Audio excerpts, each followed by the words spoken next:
Әуе апатынан қаза тапқан шекарашылардың жесірлері сақтандыру ақысын төлеуді талап етуде.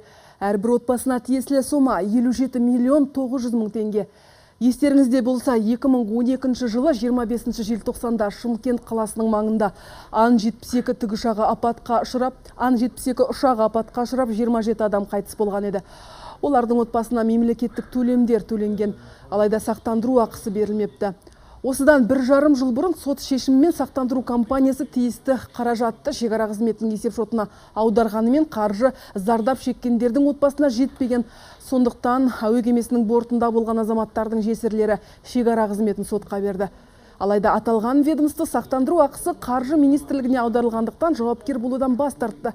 Нәтижесінде жауапкер қаржы министрлігі мұнымен қоса қос тарапты сұхбат беруге құлшыныс танытпай отыр.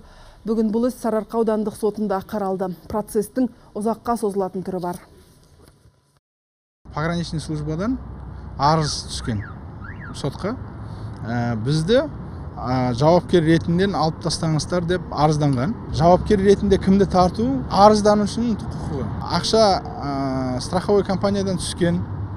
Ол Министерство финансов, қаржы министрлігі рұқсат бермегеннен кейін олар қаржы министрлігі бюджетқа беріп жіберді ол ақшаны. Әуе кемесінің ақшасын бұл кісілер алды, страховкасын. Енді ішіндегі отырған адамдарға страховка төлеу міндетті. Бұл кісілер енді Министерство финансов счет ашпады деп отыр. А Министерство финансов бізге письменно ешкім обращаться етілген жоқ деді. 2,5 жыл болды біз соттасып өстіп жүргенімізге.